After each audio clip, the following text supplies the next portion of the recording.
Good afternoon, North Dakota. Thank you all for tuning in this afternoon. Appreciate that very much.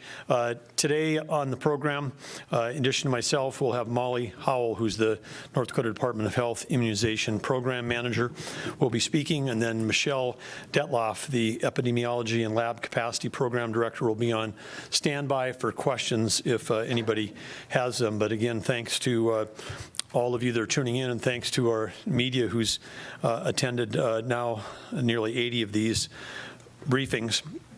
As everybody knows, we are nationwide still in the grip of a COVID pandemic, and we see that many states across the nation that have had relatively slow summers or fall are now starting to see their cases escalate in combination with the annual winter flu season. The national, meaning the entire U.S., 7-day moving average for new COVID infections surpassed 200,000 per day for the first time on Monday, the 7-day average of coronavirus deaths in the U.S. is near the April record. Now that's significant because last April we knew very little about this disease. Now we've got therapeutics, we've got new approaches, and the death rate has gone down as a percentage of infections, but those that are dying are nearing the records we had last April. So those numbers continue to climb, and sadly they would be expected to be a trailing indicator with cases. So we expect as we head into the holidays that the nation will still be in the grip of this pandemic. But fortunately here in North Dakota, our numbers are headed in the opposite direction of nearly the entire nation, and this is certainly today a key point of gratitude that I want to share with all of the citizens of this state, because it's your actions that are leading to those outcomes. In fact, North Dakota is one of only 5 states to see the daily cases go down in the last week, according to the Johns Hopkins data. And today at 4,554 active cases, that's a full 56% below our peak active cases of 10,373 back on November 13 when we put in some of the mitigation measures. And according to the CDC's ranking of states by the average daily case rate over the past 7 days, North Dakota ranked 16th. Which is, again, great that we're going down, because we led that list for a while on a per capita basis. And then on test positivity, even better news, but on Monday of this week on CDC's ranking, North Dakota was 38th in the country, or lower than all but 11 states. This is our first press briefing together since Thanksgiving, and we're grateful to everybody in our state who did their part to limit the spread. All of us have friends and family and neighbors who had their perhaps most intimate, in the sense of most smallest number of attendees at Thanksgiving, and that was, I'm sure, new for many people. Lots of people did interesting and new and creative ways to stay connected with their kids and their grandkids and their friends and their families far and wide, but people limited the size of their household gatherings, and then they also reduced their travel. And of course, this action was key, because here we are now coming out of Thanksgiving, and we're continuing to see our cases drop as opposed to increase, as we're seeing in many other parts of the country. Through contact tracing, which only captures a portion of the data, so think of these as minimums, not maximums.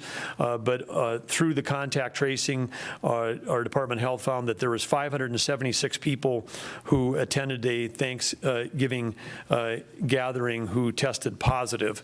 And of course, those people didn't go to those Thanksgiving gatherings knowing they were positive, but they came out afterwards and either because of symptoms or other reasons got tested and found out they were positive. Of those, 576 227 of them reported that they actually had gathered with people during an infectious period based on the tracking of their symptoms. So again, we encourage people, if you have COVID symptoms, to avoid gatherings of any size.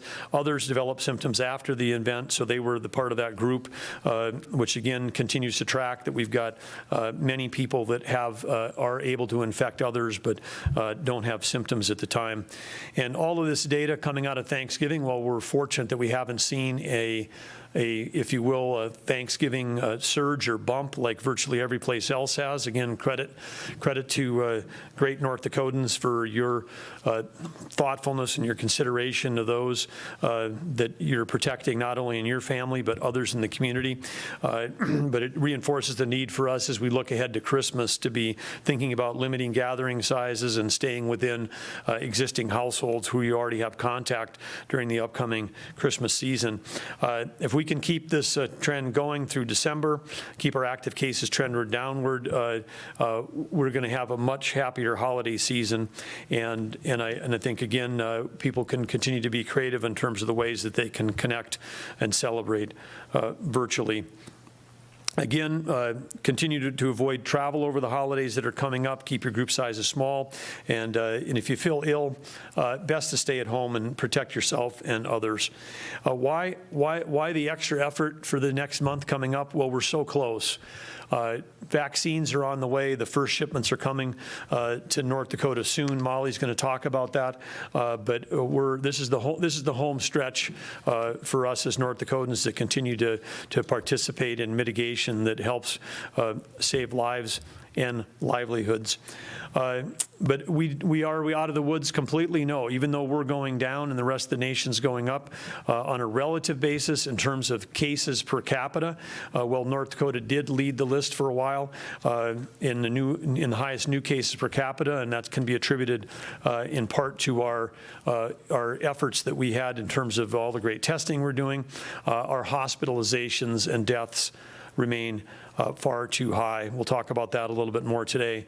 But in the White House a report this week, they had asked public health officials around the country to share this advice, and so we're joining and supporting our public health officials both at the state and local level by sharing this directly from the White House report. If you're over 65 and have significant health conditions, you should not enter any indoor public spaces where anyone is unmasked due to the immediate risk to your health, and you should consider having groceries and medications delivered. Flip side, if you're under 40, you need to assume that you possibly became infected during the Thanksgiving period or during any other time where you might have been in an indoor public space with those that weren't masked. Most likely you will not have symptoms, but you do represent, as we saw in our own data here in North Dakota, that your ability to infect others makes you a danger to others, and you must make sure that you understand that risk and isolate away from anyone in your family or friends or coworkers that might have increased risks for severe disease, and also get tested. Important to know your status. Back again, if you're over 65 and you've got significant medical conditions and you gathered outside of your immediate household, you also, put yourself at significant risk. And so if you develop any symptoms, don't assume it's a cold, don't assume it's a flu. If you develop symptoms, then be tested immediately. The majority of the therapeutics that have been developed for COVID work far better earlier in the infection stage. So you can save your own life and perhaps save yourself time in the hospitalization if you seek care immediately. If you suspect that, I know it's a hard thing. If you think, hey, I've got COVID, you mentally probably just want to convince yourself you don't, but make sure you understand the symptoms and get tested. And so again, as we look ahead to the holidays, there's lots of testing opportunities in North Dakota, and if people are going to be gathering, we encourage people to start planning now. Either start an isolation period of your own for several weeks to make sure that you're not infected, or if you're unable to do that, consider getting tested before you put yourself in a position of being around vulnerable adults with underlying condition. Let's take a look at the numbers. And with 4,286 new cases this week, which is, again, still a significant number of cases, but we've outpaced that substantially with 6,582 newly recovered cases, and sadly 102 deaths in 1 week, just in the past week.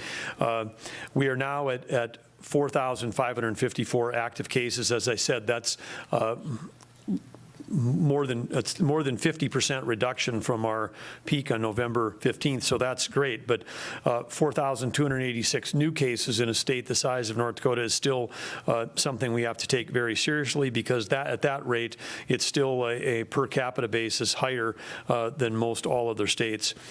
When we take a look at the PCR tests, which we're reporting here on this slide, those that tested positive versus those that had tests completed, this brings our past 7-day positive test rate to 8.4% among all North Dakotans tested, and we are happy to see that rate coming down. The 14-day rate, which we'll talk about in a little bit, remains higher than that, but we want to see this number get below 5% and even lower. Just as a note for those that are liking to track stats, the antigen tests, which we'll also talk about later, they're not taken into account into the percent positivity because, well, we are rolling out antigen testing. We do not have reporting completed for all of those, so we don't know the total of all the number of negatives and the tests completed, so we can't yet report a positivity rate on the antigen tests. This week is past total. Again, a good testing week, over 50,000 tests completed. 10,814 of those were people that were tested for the very first time, and others, perhaps those in long-term care or frontline healthcare workers were included in the 43,000 people that had repeat tests. We have now completed nearly 1.2 million tests of North Dakotans and close to 360,000 unique North Dakotans. And so that is, again, credit to all of the great work that's going on by everybody involved in testing, because that is helping us to identify, helping us to isolate, and helping us to reduce the spread. There are still 284 North Dakotans that are hospitalized as of today due to COVID-19. And again, that's a distinction from with COVID-19, but these are people whose hospitalization was driven by COVID-19. That's down from a record of 341 on November 22nd, but you can see from this chart, which goes back to the end of September, where this begins, where we had this very rapid increase, where it took us only a few weeks to go from 100 to 200, and even less time to go from 200 to over 300. That was what was driving us. We always said from the beginning that we were going to be watching hospital capacity as one of our guides, and we know that hospital capacity is driven not by beds, it's driven by the ability to have staffed beds, and we saw that with the community spread that we were having in our state, that we were losing a lot of healthcare workers, not losing them literally, but in terms of them being unable to work due to either direct exposure or actually contracting COVID.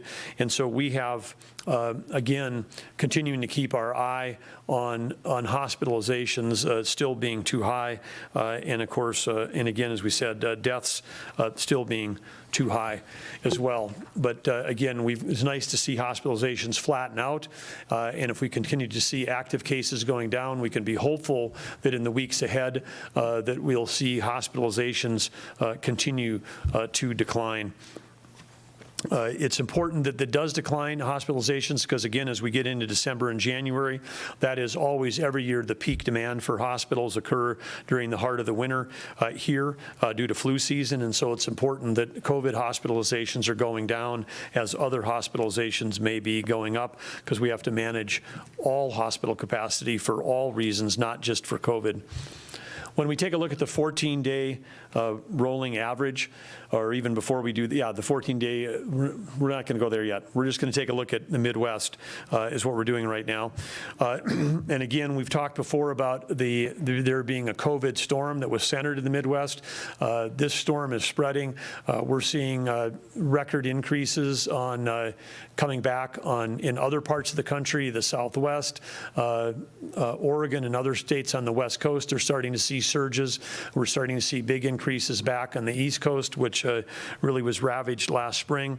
But here in the Midwest, it continues to climb. You can see some of the case numbers here, over 65,000 new cases in the last period of time in Illinois, 37,000 in Minnesota, 31,000 in Wisconsin, and 6,000 in South Dakota, 6,000 in Montana. And so again, these are the case counts in the last 7 days as reported through today, December 9th. When we take a look at the positivity rate here, again, you can see some startling numbers in the Midwest, where we've got 4 states that are above 30%, Iowa at 38.7, Kansas at 43.1, Idaho at 50.4, and South Dakota at 51.5. And again, North Dakota, among the 19 states shown here, or I should say among the 14 states shown here, it is the lowest of those 14 states. When we take a look at our 14-day rolling average, we are pleased to see this number. We've talked a lot about bending the curve and slowing the spread. That's happened. Again, credit goes to everybody in North Dakota. It's what everybody does, the individual responsibility that people showed as individuals and as families, the choices they've made, the sacrifices that people made, being able to make some changes in terms of taking a bit of a pause on high school sports and gatherings in that manner. All of these things combined, the business owners that have been complying with the earlier closing hours and the limitations, event closures, everybody that's been touched by this is playing a part in seeing these terrific numbers. So again, this is the 14-day average at 9.4%, which is higher than the 7% one we've seen, because we've had this 14-day average includes higher numbers from more than a week ago, but we're very encouraged by the trend, but we need to get under 5%. It's a goal we can reach, and if every North Dakotan keeps doing their part, this is on the easy part. We're going downhill now. Just keep doing what you're doing, and we're going to continue to have success. But when we take a look, again, as I said, we've seen in the last short period of time, of the 86,149 positives, we've seen 80,515 individuals recover. That is the highest percentage of recoveries per capita in the country, we believe. And so again, we can be known as the recovery per capita winner in the country. But sadly, we still have got too many deaths. We're up to 1,080 deaths, 102, as I mentioned, just over the past 7 days. And anyone whose family has been touched by this horrific and cruel disease, our hearts go out to each and every one of you who've lost a loved one during this pandemic. When we take a look at active cases statewide, it's fun to now see some white counties showing up on on this chart, and by that I mean that these are counties that have no active cases.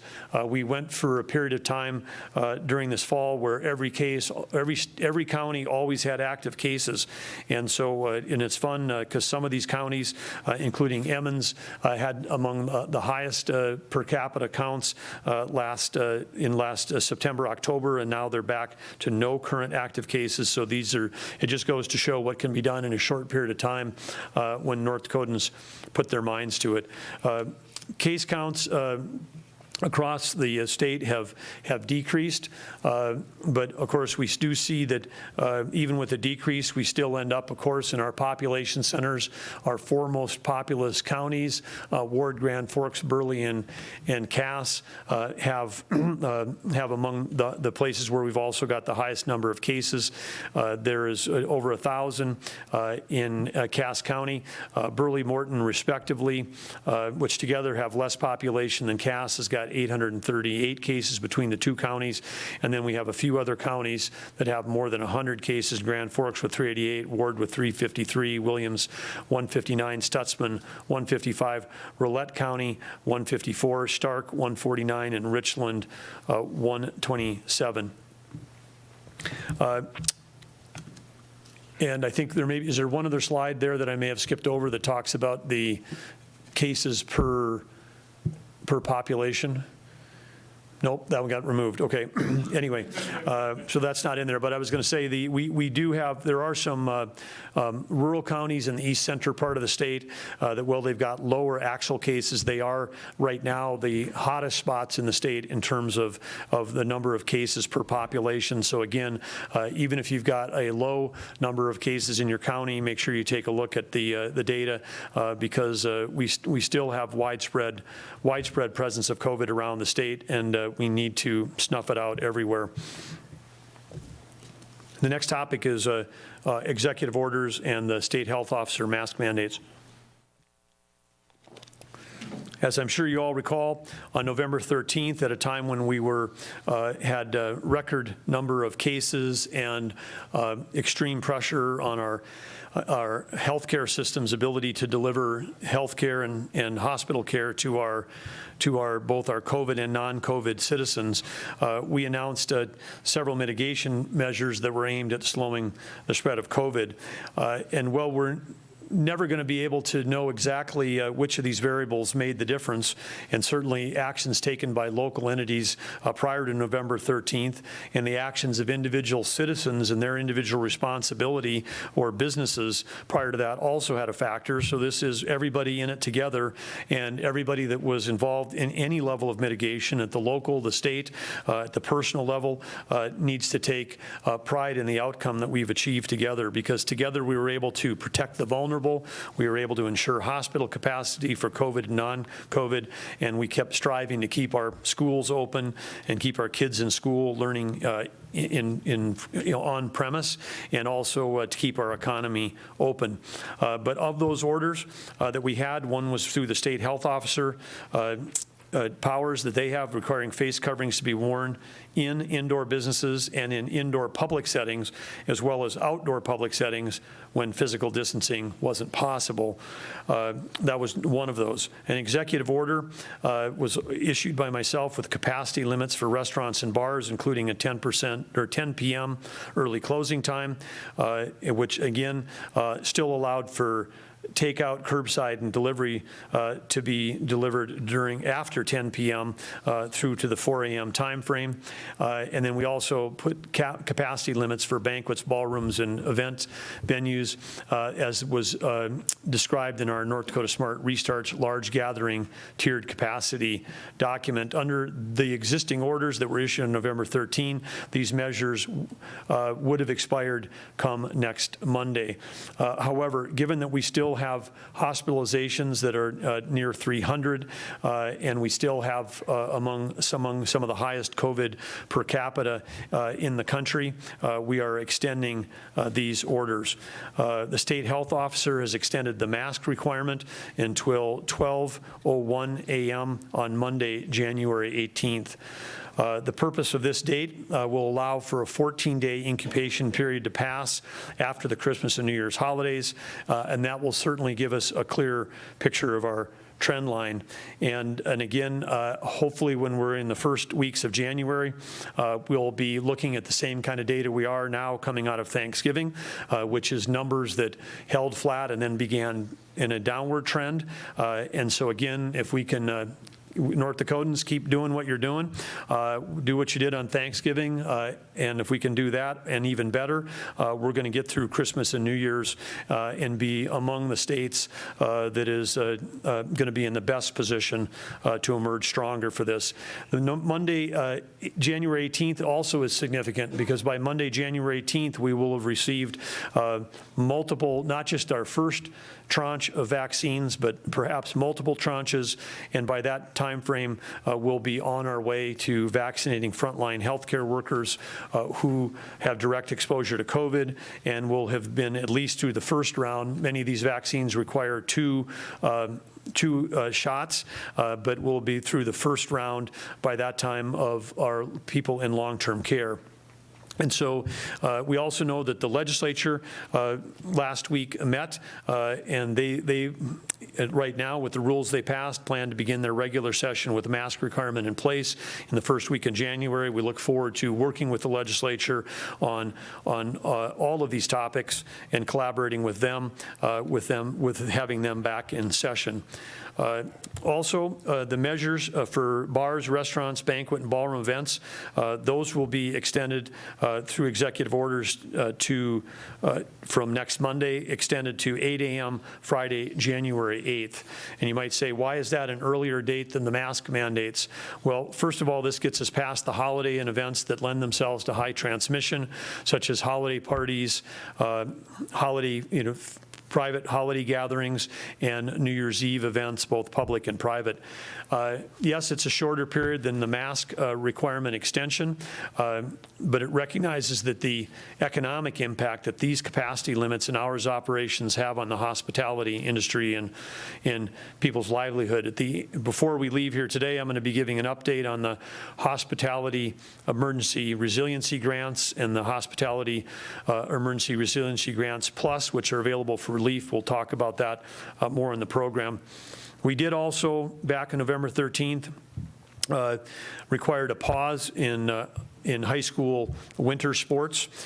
We deferred practice to beginning on November 30th, which it did. We delayed the beginning of competitions until December 14th, and those suspension of activities is going to be allowed to expire on December 14th. So that means that there will be a resumption of K-12 extracurricular activities and competition beginning on December 14th. We will continue to work closely with the North Dakota High School Activities Association on limiting opportunities for virus transmission. Earlier today, that association voted to align their spectator guidance with the North Dakota Smart Restart tiers for events and gatherings, which can be found at ndresponse.gov.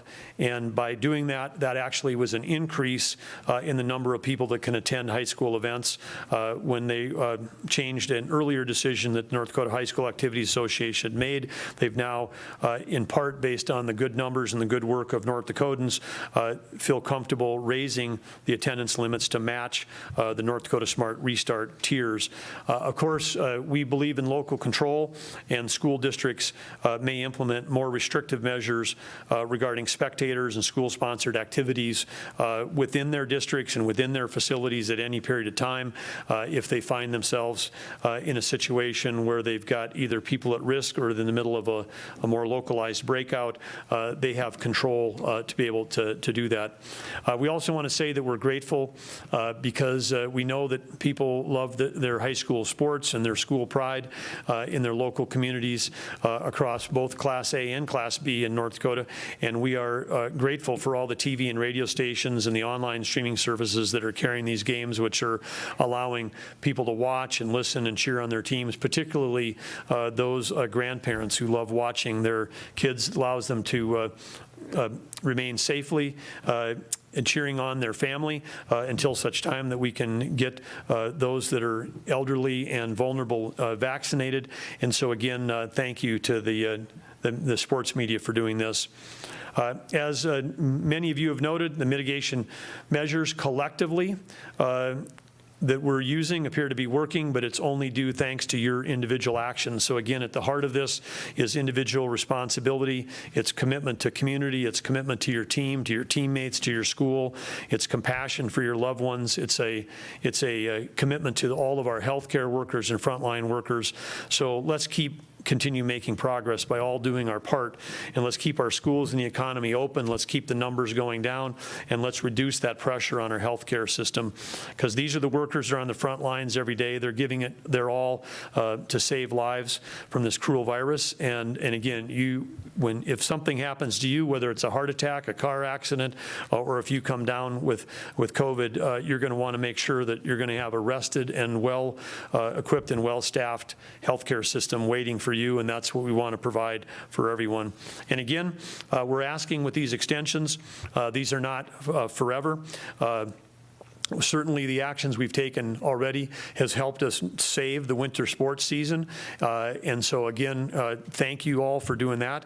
And we've got a big light at the end of the tunnel, and the big light at the end of the tunnel is the amazing advances in modern biosciences that have delivered for us multiple effective vaccines. And we are close, very close to the beginning of distributing that. And if we can limit the impacts of COVID by taking individual responsibility and by demonstrating what we've always done as North Dakotans, which is caring for our fellow North Dakotans, the individual choices we can make, we can truly save lives. And as you heard from the Department of Health's briefing last week, the first doses of COVID-19 are arriving shortly. And here to give an update on this topic is the Department of Health's Immunization Program Manager, Molly Howell, and she is doing a fantastic job. Well, there's stairs right there. Great. I thought you were going to do like the 36-inch box jump at the gym there. I was like, very impressive. She's been working out, I guess, during COVID. But anyway, Molly, thank you for all your work. The vaccination, very, very complex. Molly is on calls every day, not only within the team here, but with the CDC, the FDC. Then she serves on some national ethics boards. She is up to speed on everything that's going on, and we're very fortunate to have her. And I'm grateful for the many briefings that I've received from Molly and her team and the North Dakota Advisory Committee on COVID-19 vaccination ethics. They've got a plan for distribution as they become available, but pleased to have her today. Thank you, Molly, for all your great work. Thanks to your team, and thanks for giving us an update today. Thank you, Governor Burgum. So today I just wanted to provide a brief update. I know I just chatted with all of you last week, but there have been some positive developments related to COVID-19 vaccine. And so the positive news this week is that the Food and Drug Administration confirmed what Pfizer had previously released regarding their safety and efficacy data at 95%. And that information was made public a couple days ago and is available on their website. And tomorrow, their advisory committee, the Vaccine and Related Biological Products Advisory Committee, is meeting and will discuss the clinical trial data related to Pfizer and determine whether that vaccine should receive an emergency use authorization in the United States. I also want to mention other positive news from that data is the vaccine is showing strong protection after even one dose. It is a 2-dose series, 21 days apart, but it's showing about 82% protection after one dose. Now, having said that, the vaccine will still be recommended to have 2 doses because we do want that 95% efficacy, and that second dose is needed to boost immunity in individuals.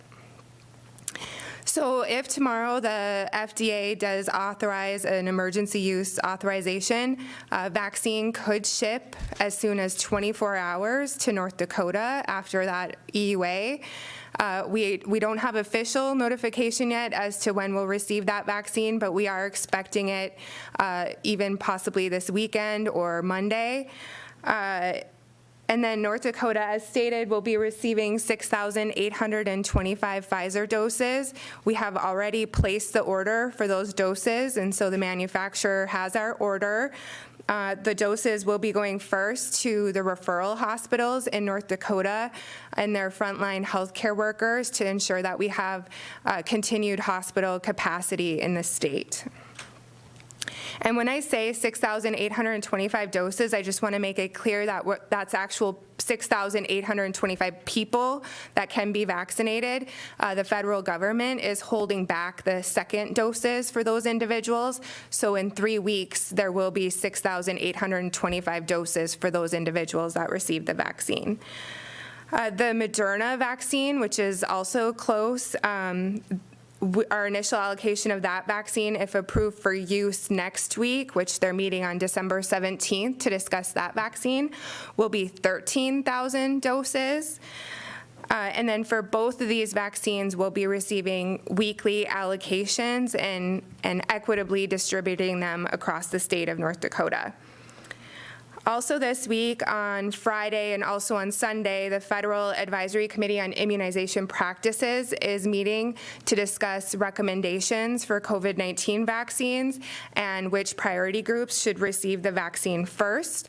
This committee uses scientific data, implementation information, and ethics to make their decisions, and those also are open meetings, and so the public and the media are able to listen to any of those meetings, and there's also comment periods at those meetings. I will say, though, last week already, as I mentioned, ACIP did vote to recommend that healthcare workers and long-term care residents receive the vaccine first, and that's what we plan on implementing in North Dakota. And just to put it in perspective, in North Dakota, we have about 70,000 healthcare workers and about 12,000 people residing in long-term care. And so our initial allocation is only 6,825 doses. So people will have to be patient in waiting to get the vaccine, but we will try and get it out as soon as possible to those who need it. Governor Burgum mentioned our COVID Vaccination Ethics Committee, which is made up of 5 individuals who are trying to prioritize within ACIP's priority groups the Phase 1A priority list, which is healthcare workers and long-term care residents, is available on our website. And so they provided tiers for vaccination within Phase 1A of who should be vaccinated first, since we do have such limited quantities of vaccine. It is likely that long-term care residents and staff will start being vaccinated within the next couple of weeks, as they are very high priority for vaccination. We want to ensure that they receive access to the COVID-19 vaccine. There is a federal pharmacy partnership program, and so the federal government did contract with CVS and Walgreens, and for North Dakota, Thrifty White, to vaccinate a lot of these long-term cares. And so we've had about 136 facilities in North Dakota sign up for that program, and the remaining facilities will be vaccinated by an independent pharmacy, or they'll vaccinate themselves, or through local public health. And so we are getting a lot of questions and comments from the public wondering when they can get vaccinated, which is good. It's sounding like a lot of people are interested in COVID vaccine. And so it's likely that the general public won't be able to be vaccinated until the spring of 2021, as we are going to move through different phases of people who are at higher risk for severe COVID disease first. It's also likely that pregnant women and children will not initially have access to the COVID-19 vaccine because they were not included in the clinical trials. But I do want to let everyone know that once vaccine is more publicly available, they'll be able to go to vaccinefinder.org and find a provider in their area that is offering COVID vaccine. We'll also be at press conferences and posting on social media and plan a communication campaign. And I just wanted to reiterate the importance of continuing social distancing and masking and complying with isolation and quarantine. We do have a vaccine that is coming, but it will take a bit for enough people to be vaccinated for us to see the impact that the vaccine will have. And so I just want to stress to continue those measures until we have a majority of our population vaccinated. And then just one last comment. I know there are some concerns about vaccine hesitancy or questions around whether or not to receive the vaccine. I just want to encourage everyone to talk to their healthcare provider or a reputable source on vaccines, including the Centers for Disease Control and Prevention, the Department of Health, to make sure you're getting correct information about the vaccine and that you're able to appropriately weigh the risks and benefits of vaccination. But a decision not to be vaccinated is likely a decision to someday develop COVID disease. I mean, this virus isn't going to stop. The only way to stop it is through vaccination. And so inaction is also a decision that you're making to potentially get the disease. And so that should be taken into consideration. I encourage everyone to go to our website. We have a pretty good FAQ on our website that has a lot of questions and answers that we've been receiving, and we keep that updated regularly. And thank you for your time today.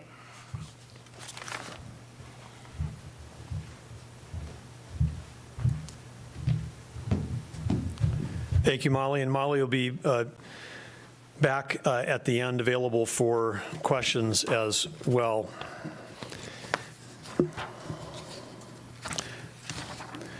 The next topic is a brief update on antigen testing, and let me talk about the benefits of rapid testing right off the bat. The first is for those that are concerned about the cost of the response. These rapid tests are far lower cost. Some of the PCR tests, which require collection, transportation, lab work, reporting, we might have by the time we're done $125, $135 per test into those tests. The rapid tests that are available right now are $5 tests commercially available. The federal government has paid for those and are distributing them to the states at no cost. And so we've got a free test. And when they're fast, I mean, we can get results in 15 minutes versus 2 or more days. They're very easy to administer. And we're also working now for some CLIA waivers where we would minimize the support needed from medical and state staff. And also, if we can do this in a batch process where people may be to do what they call an observed self-swab. So you would swab your lower nose yourself in an observed thing. If you're doing that, you're not required to wear PPE, personal protective equipment, and so that's not required. And so the observed person could be managing that from a medical standpoint, but we would really reduce the need for PPP as well. And now we have been shipped to the state of North Dakota now, all total about over 500,000 Abbott Binax Now antigen rapid tests. And a lot of work has gone into integrating the Binax Now test into our overall testing strategy. In recent weeks, we've identified and built out an entire team of program managers to target different groups. And we've been doing some testing, and tests have been made available in medical settings. We've been using them in long-term care, hospitals, clinics. One of our other goals has been to broaden our testing in long-term care, where we saw too much disease and too much death, and we would like to move from testing once a week to twice a week, particularly if we can do this with between now and when we can get people vaccinated, we can help identify far earlier any spread that may be occurring on or any virus that may be entering one of those facilities through someone that works there.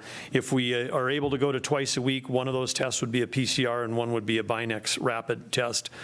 We've also announced just before Thanksgiving that we began conducting pilot tests in K-12. We continue to make progress here, and we're going to work closely with Superintendent Baszler, the Healthy Return to Learning team, and local school boards and local superintendents to get even more schools in this process. But a lot of schools are very interested. This is not, when I say schools, we're not at all testing students. This is about testing teachers, staff, cooks, bus drivers, absolutely people that are essential to our students' education and who are in contact with lots of people who may be asymptomatic but could be carriers. And but we've already worked with Dickinson, Fargo, and West Fargo schools to do pilot tests. And just this week, Wilton and Ray and Richland 44, across 2 of their buildings, we conducted their first Binax screening event for school staff. We're currently working on training personnel to test 20 additional schools and assist them with incorporating the software used so we can get all the results reported out.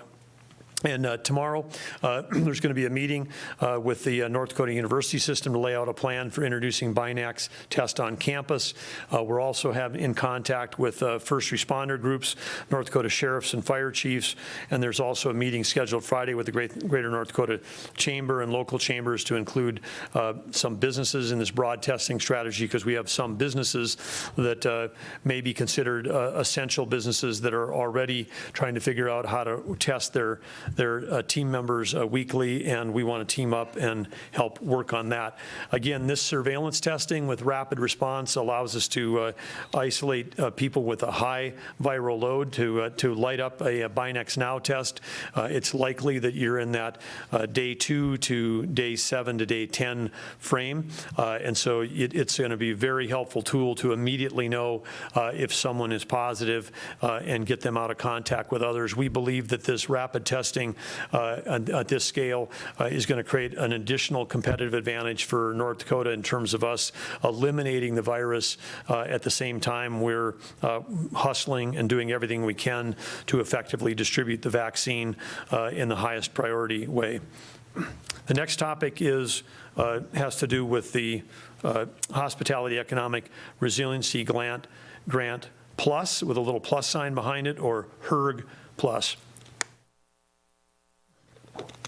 And our Department of Commerce team continues to work tirelessly on grant opportunities to help provide the much-needed assistance for both consumer-driven businesses and the hospitality sector. And yesterday, we opened up the round for the HERG Plus. This expanded the existing HERG program to provide funding for the accommodation sector, which includes hotels, motels, lodges, and resort establishments. And this is a sector that was particularly hard hit when travel was curtailed. And this is a very targeted program using the coronavirus relief funds to assist the state's hotels, motels, and lodging business who've been impacted by loss of revenue due to low occupancy. These businesses serve a pivotal role in our communities, not only for visitors and tourism, but for local workforce, the jobs they create, and supporting businesses that rely on them. Eligible facilities may apply for up to $40,000. Applicants with more than one facility may apply up to $80,000, with a maximum of $40,000 per location. And funds may be used for eligible entities for costs like operations, payroll, rent, utilities, and other expenses that comply with the CARES Act, federal or CDC guidelines. And these expenses must have been incurred after March 27th and no later than the date of the application. So this is reimbursement for eligible expenses. Applications will be considered first come, first served basis. Funding will be approved if the application meets all criteria and funding is available. You can find out more at belegendary.link/PHERG. And so far, Commerce, even though it's just opened, they've received over 100 applications totaling nearly $5.7 million in requested relief. And for the most current updates on all Commerce grant programs, including the ERG and the HERG, you can go to ndresponse.gov. Next topic, driver's license renewals. NDDOT would like to remind North Dakota drivers that all driver's license which expired after March 31st or after March 1st of last spring are due for renewal by December 31st. Again, people might remember that last spring when we were at the onset of the pandemic and closed in-person government offices out of precaution last spring. At the same time, through executive order, we extended certain expiration dates, and that gave people more time once we reopened to be able to get back in. And so with Executive Order 2020-36.1, which was issued on August 10th, the final deadline for all of those renewals was December 31st. And so NDDOT has been setting records, working hard over the past several months. There's still work to do. Their records show that there are over 10,000 driver's licenses this year that need to be renewed by the December 31st deadline. Don't wait till December 30th or 31st. Reach into your pocket, pull out your license right now. If it's if it's past deadline, then you can either make an appointment or you can renew perhaps online. DOT continues to provide driver's license services by appointment only. No walk-in services are available, but you can, in some cases, you may be able to do this online. So check it out at dot.nd.gov or by calling 1-855-633-6835. And many driver's license services, such as change of address, renewals and replacements, and more, are available online. But if you need to do an in-person renewal, make an appointment today. Thank you. And next update, a behavioral health update. As you know, we've included these since the very beginning because we know that we're concerned about holistic health of North Dakotans, not just their physical health. And we know that during this time of both economic and public health stresses on citizens, and during COVID, people may be unsure about exactly where they can go for help. Something as simple as, hey, I'm feeling alone. Is it normal to have these feelings? How can I find help for my aging parents? We want people to know that help is here. The North Dakota Behavioral Health can connect you with information, resources, and supports built specifically for North Dakotans. For the issues are big or small, we want you to know that help is here when you need it most.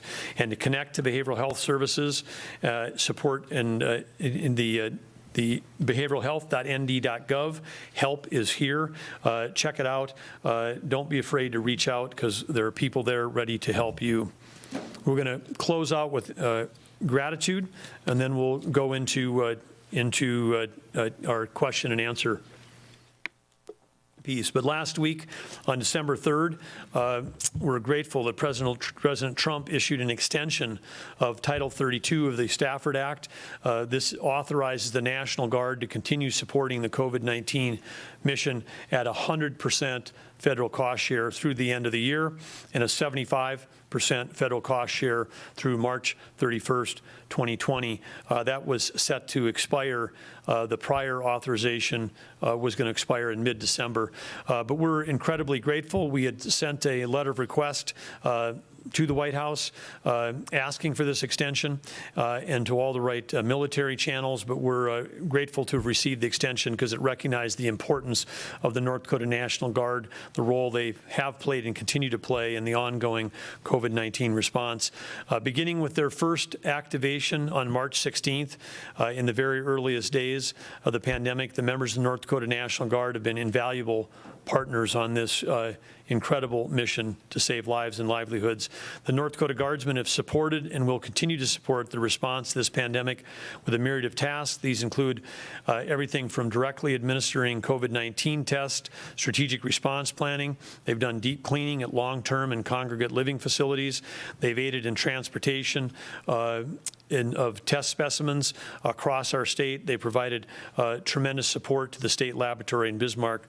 And in fact, we now have set a new record in the history of North Dakota. The statewide COVID-19 response now has the largest number of deployment days and hours.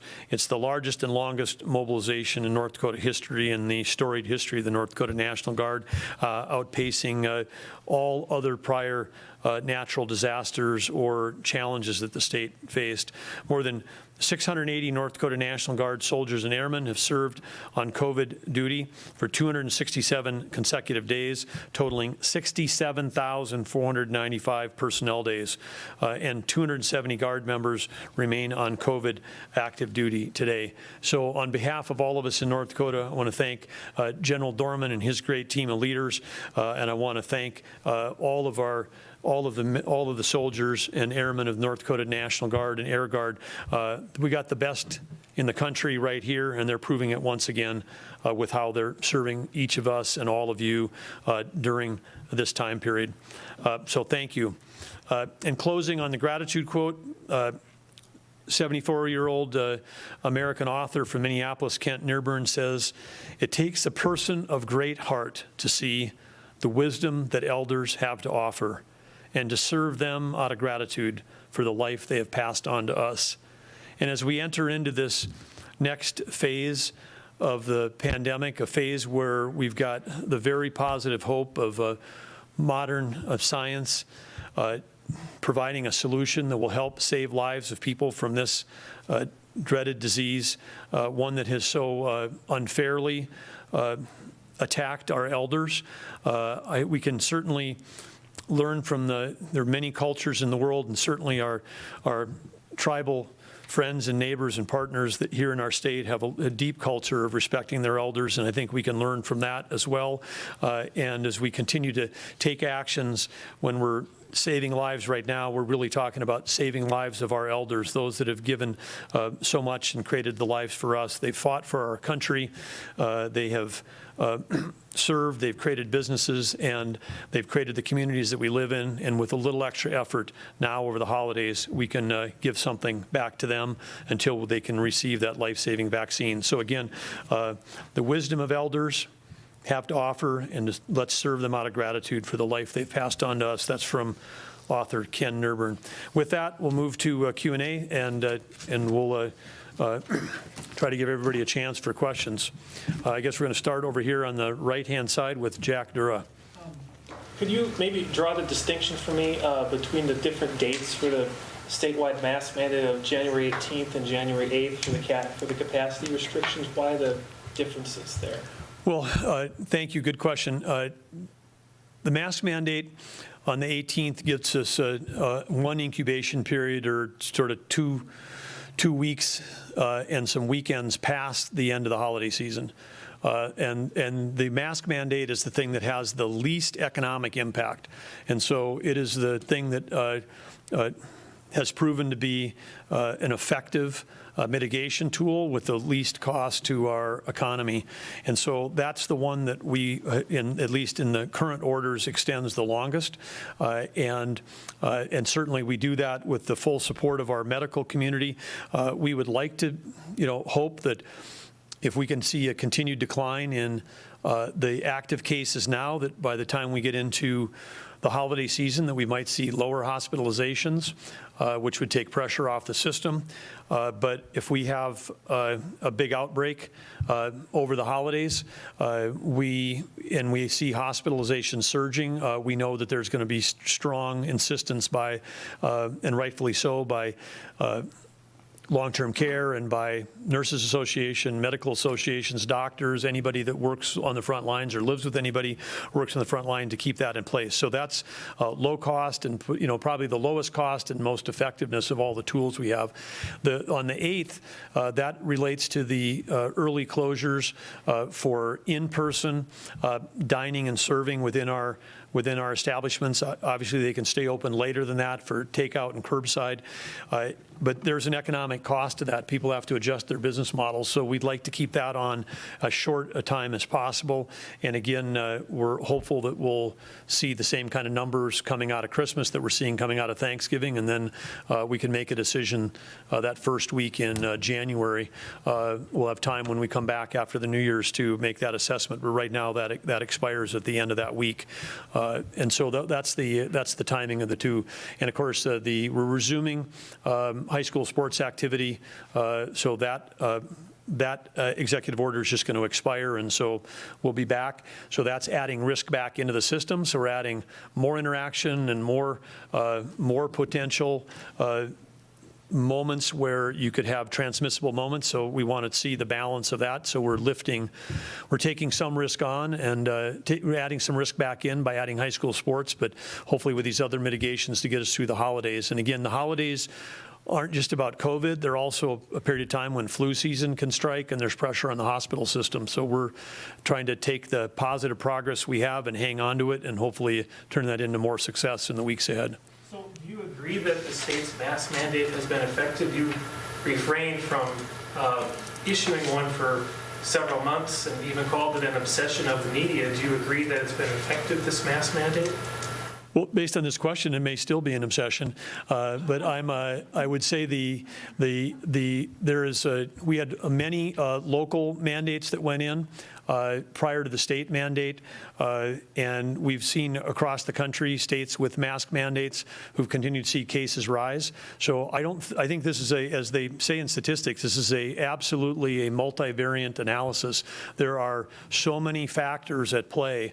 Is it, early bar closures? Is it lack of high school activities? Was it the fact that we had so much death in North Dakota that people actually started to understand that this was real, and so many people friends that got seriously ill that they said, wow, we should take this thing seriously. So I think it was a combination of all those things coming together where people might have just made an individual choice. They might have made a business choice. They might have made a school team choice, which is, hey, if we want to play in the playoffs, let's all stay healthy. So I don't think you can single out one thing, one particular thing, and say that's the reason for the drop. This is a collective win for everybody, and everybody that's done anything for mitigation, whether it's for a day, a week, a month, or if they've been doing it for 6 months. If you've done it even for the last day, you're part of the team that's driving these solutions down. So this is a win. This is a win for everybody. And at the end of the day, I've said it 100 times, but you can put in all the mandates you want in the world, but an individual has to put on a mask. This is individual responsibility at the end of the day. And so I'd say this is a win. This is a win not for mandates. This is a win for the collective consciousness and the collective care of North Dakotans. Okay, I'm going to go circle around this way. So Jacob. Governor, while you acknowledged a number of factors involving those executive orders from a month ago, do you have a comment on the timeliness of it? Do you wish all of those things that those orders from November 13th affected had taken place sooner? It's probably a little bit, I've tried to stay away from being a pundit on other people. It's probably too early to be trying to Monday morning quarterback myself and my own decisions. So it might be a little early to try to be reflective.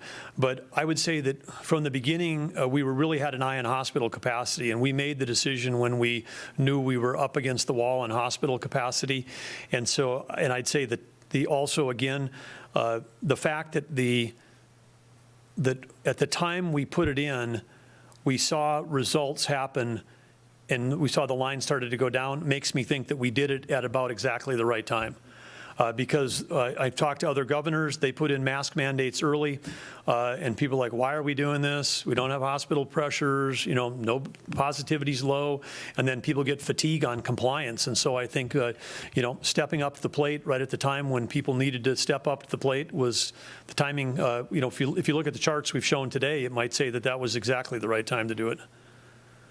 Okay, I'm circling back around, so then Lane and then Dave. Governor, a while ago you mentioned that the state had to present a vaccine plan to the CDC. Has that plan been submitted and approved? And if so, is that the information that we've been getting today as well as last week? Since we have Molly here, I'll let Molly, if you could hear that. And I want to make sure for online, I see we've got this one mic up here, but it's or two mics. So if you're in the back, shout loud to make sure that you're being heard, and then I won't repeat the questions. But Molly, were you able to hear? Yeah. Okay, all right. Fire away. The question was if our state has submitted a COVID vaccination plan and if it's been approved. We did submit our COVID vaccination plan on October 16th, and CDC is not approving states' COVID vaccination plans. They did provide feedback on our plan, and so we did incorporate some of their feedback. Even since that October 16th plan, we have been updating the plan every day. And so on our website, we do have our original version of the plan still posted, but we do anticipate posting a subsequent version to reflect all of the new information and changes in COVID vaccination planning. If there's other questions for Molly, we'll have her stay up there. Molly. Uh-huh. From online, Mike Smith, 660 KEYZ in Williston. One thing I've been seeing with those against the vaccine is that producers are not liable for any issues that may occur with the vaccine. Is this something specific to the COVID vaccine, or is this the norm when it comes to developing a vaccine? That's a good question, and I have also seen media around that. And so, first of all, let me say that vaccine manufacturers are not liable unless they're negligent. And so they're not exempt if they're negligent from any sort of liability. But in order to get manufacturers to want to produce vaccines and have an incentive to produce vaccines, and this applies to all vaccines, not just COVID vaccine, the federal government has made them not liable for any unforeseen adverse events associated with the vaccine. And so there is a difference between which program is going to cover it. And so the National Vaccine Injury Compensation Program usually covers routinely administered vaccines in the United States. For COVID-19 vaccine, that will be covered under the PrEP Act, which covers all countermeasures. And so if there is any injury due to treatment or from the vaccine, then that fund would cover any of those expenses. But if they're negligent in any way, they would still be liable. This is just from unforeseen adverse events that they would not be liable. Yep. You mentioned these 40,000 doses that the state is hoping to receive by the end of the year. In this first wave of healthcare professionals and long-term care residents that receive a dose, then obviously they'd need a second dose after that. When will we start seeing those people gain immunity and possibly some relief on the healthcare system? I don't think, immunity in the clinical trials was calculated that 95% efficacy was calculated 7 days after the second dose. And so for the Pfizer vaccine, the 2 doses are 3 weeks apart. And for the Moderna vaccine, the doses are 4 weeks apart. And so we can expect to see some immunity even potentially after the first dose, but really after people receive both doses. And so for the people initially vaccinated with our first shipment of Pfizer doses, they could be receiving their second doses the first week in January. Refer to the 82% you mentioned earlier. Yeah, and so it's looking like the Pfizer vaccine does offer some protection after the first dose, and that, according to the clinical trial data, was 82%. Yep. Will you remind me just how many healthcare professionals you said are in the state about? Yeah, sure. So the question was how many healthcare professionals are in the state of North Dakota. It's a little over 68,000, so we're saying about 70,000 healthcare workers, and then about between 11 and 12,000 people in long-term care. And the definition for long-term care includes skilled nursing facilities, basic care, assisted living, but it also includes group homes for adults who are unable to live on their own. So then with those 70,000, if we're only expecting 40,000, are we just not expecting the uptake that we might see, or are you concerned that people just aren't going to want it, or are you concerned that we might not have enough? So the 40,000 doses that we're expecting, that's just through the end of this month. And so there will be subsequent doses after December. We don't really know what the expected uptake is going to be amongst healthcare workers or long-term care residents. I'm sure it will be above 50%, but we don't know what it will be. And so we'll be monitoring that. And as soon as we start seeing a slow in uptake is when we would move on to other phases of vaccination and subsequent priority groups. Have you guys been surveying people in the hospitals, I think, a little bit on that issue? The hospitals themselves have been surveying their staff as to their willingness to receive COVID-19 vaccine, and they've received various results. Some of them, a lot of the surveys were done prior to even having data on safety and efficacy of the vaccines, and so I would have to let the hospitals report out those results of their surveys, but the vast majority were over 50%. Perhaps you don't know this yet, but of those 40,000 doses expected by the end of the year, is there a breakdown of long-term care residents versus healthcare workers that would receive those doses? Through our planning, and let me say that's an estimate, and so we are using the 40,000 doses as an estimate to plan for weekly allocations moving forward, but it definitely can change based on vaccine manufacturing. But we have planned out those doses, and so we do plan by the end of December to allocate all doses that would be needed for long-term care, and then it also covers a significant majority of our healthcare worker population, approximately 60%. Dave? My question is just how many, do you have enough facilities now to store the vaccine at, was it minus 70 Celsius? Yeah, the Pfizer vaccine does require ultra cold storage down to negative 70 Celsius, and this isn't something healthcare providers traditionally have on site. We have identified facilities across the state that have ultra cold storage, and then also our state warehouse has procured ultra cold storage, and so they're able to store doses as well. And then the one thing that we maybe haven't talked about is Pfizer is shipping those doses in a special shipping container that can maintain ultra cold storage for 30 days. And then Pfizer's vaccine also has 5 days of refrigerator stability.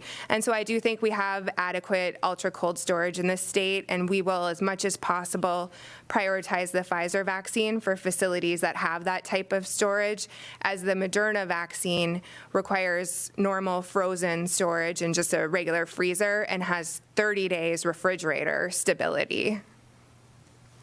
Yep. For the medical workers that will be receiving the vaccine, is there a priority of whether or not they have already tested positive or not tested negative for the virus? So facilities can determine their priorities for healthcare workers who will be vaccinated. It's likely, although it hasn't been officially decided yet, that people who have previously tested positive for COVID-19 will be recommended to receive the vaccine. However, there are some discussions at the federal level that if it's been within the last 90 days that you had a positive test, you could potentially be prioritized lower than other individuals.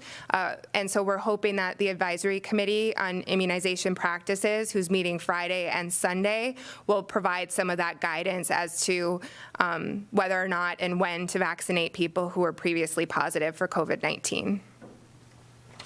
Any other questions? Okay. Molly, one more for me. Oh. You want? Uh-oh. You covered this last week, but maybe help people understand the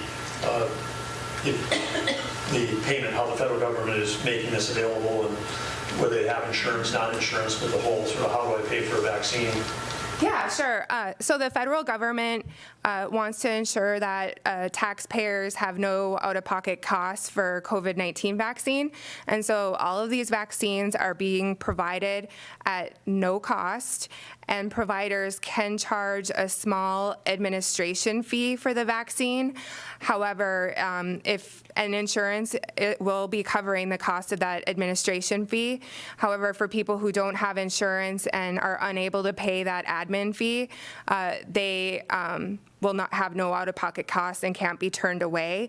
And healthcare providers will be able to submit a claim to HRSA to reimburse their costs if they do vaccinate individuals who are unable to pay that administration fee. All right. Free for everybody. Yeah, free for everyone.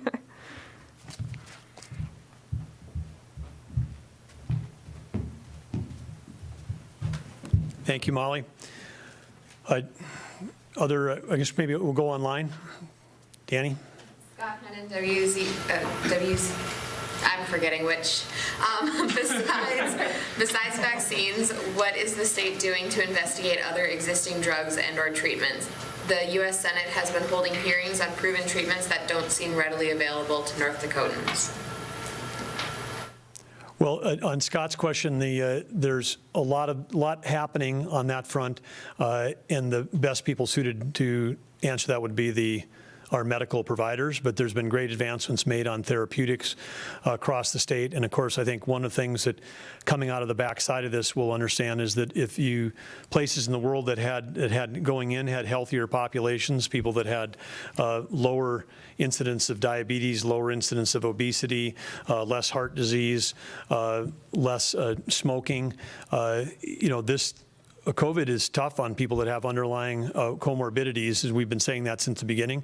But it goes to say then if you have a population that has better diets and more exercise and more sunlight, higher levels of vitamin D in their system, maybe more vitamin C, then they're going to have more natural immunities. So I think when this gets done, we're going to see that. And of course, we've got also in our state, we've got the challenges that this virus appears to have more transmissible in lower humidity environments that are indoors. And so I think, again, part of the reason why we're having a battle up here is because we don't really have this time of year the opportunity for outdoor dining and other activities that are available elsewhere. But we'll log that as a great question, and maybe we can get some healthcare providers at a future meeting to dive more deeply into that thing. Dave? Governor, will the rapid testing be available for the general public, and if so, when? The current plan right now on the rapid testing that we have is through all the groups that I talked about, because we are looking for and reaching out to, and I'd say if people raise their hands, is with the rapid testing works best if people will agree to be tested on a regular basis. So if you've got a group like, say, the Cass County Sheriff's Department, they've raised their hands and said, hey, you know, we'd love to have everybody tested once a week. Firefighters, you know, teachers within a school building. If we can be in a regular rhythm of testing the same people, the same number of days apart, then this differential between the sensitivity of a PCR test and a rapid test really goes away, because you'd be catching people as they're incubating and getting them out of the system. And so, and again, with this cost differential, you could test somebody every week for 24 weeks for the same price as one PCR test, if it's call it a 24 times difference in the price of the test. And so then, you know, that opens up, wow, you want to test somebody once, or do you want to test them 24 times? Well, I can test them once a week, 24 times. I can test the same population, and each time you find a few positives, you pull them out of the system, find a few, pull them out. Pretty soon you're going to find out that you've wiped out the virus in that population. And so it's a different strategy for surveillance testing, but we need groups of people where we can test the same people each week. If there are parts of the general public that say, you know, hey, we would love to, you know, submit for that, I mean, I would just, you know, reach out to us, because we've got a lot of these tests. We want to use more of them. Jeremy? Month or so. I'm wondering, though, if conditions don't improve necessarily with hospital capacity, would you consider extending any of these measures that you announced an extension to today?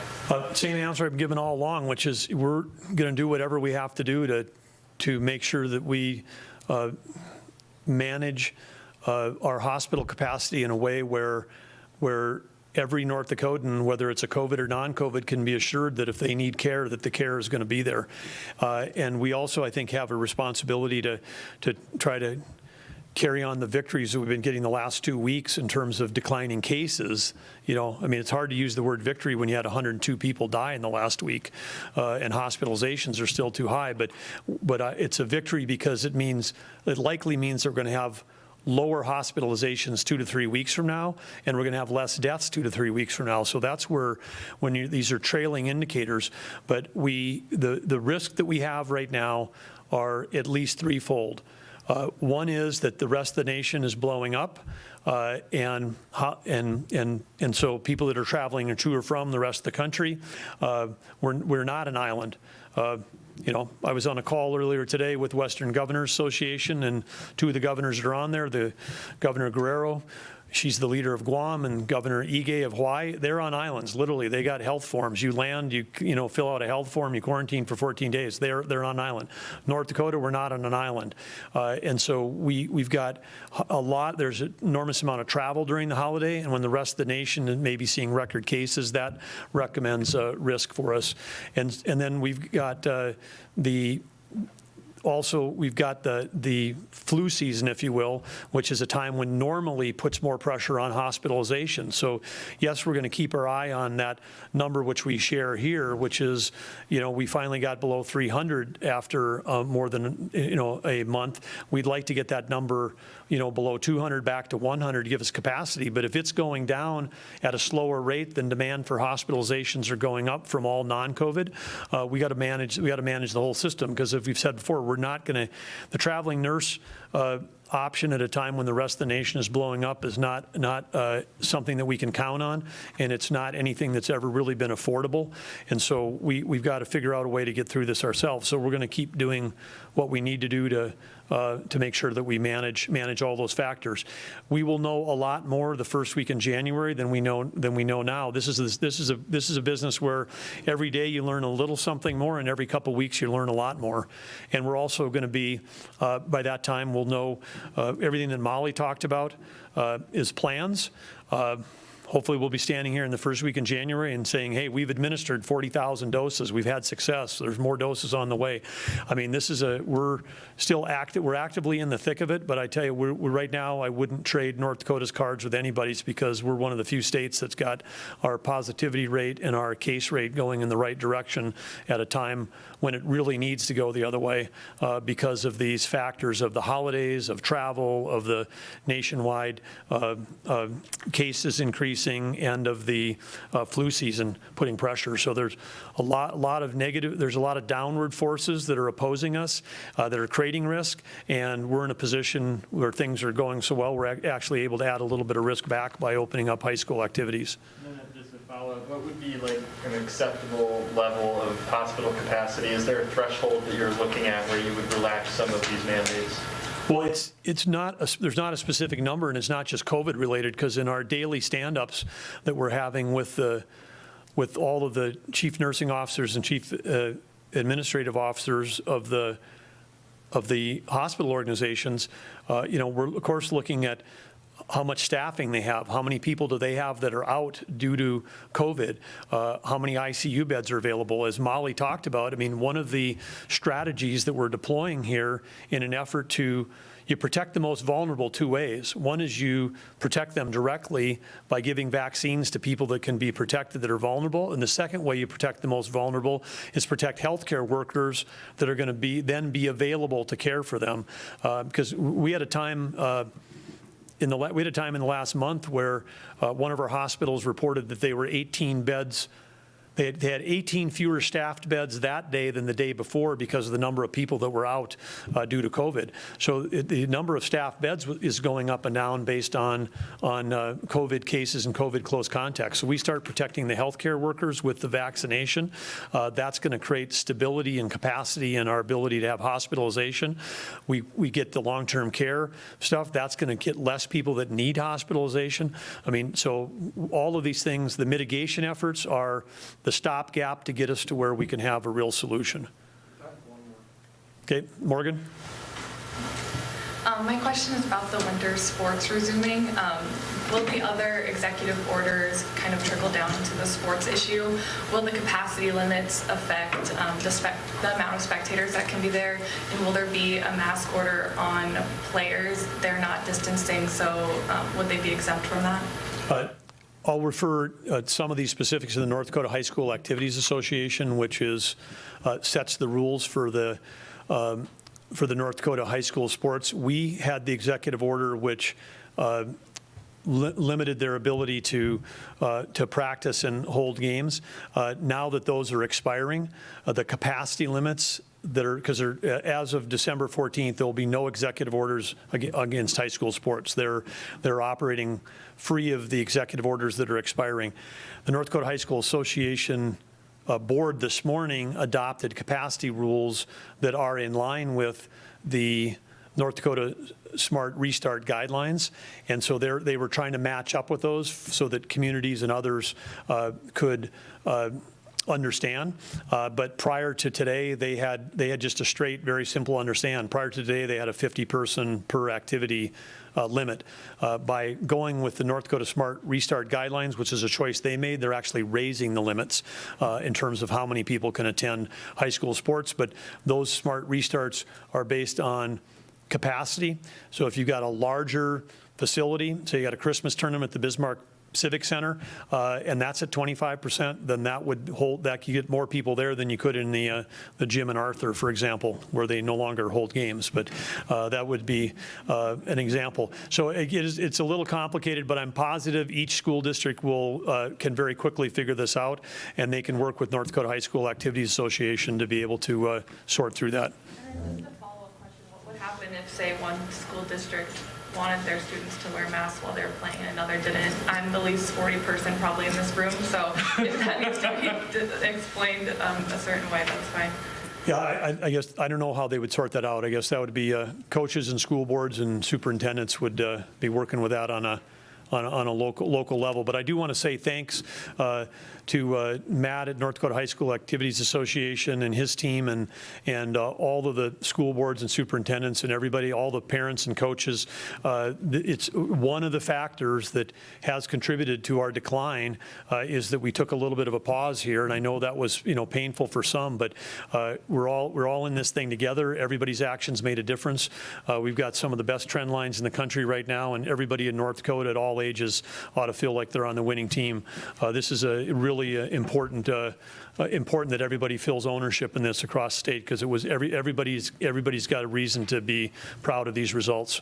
Okay, thank you very much. Have a great rest of your day. Stay healthy, and we'll see you next week.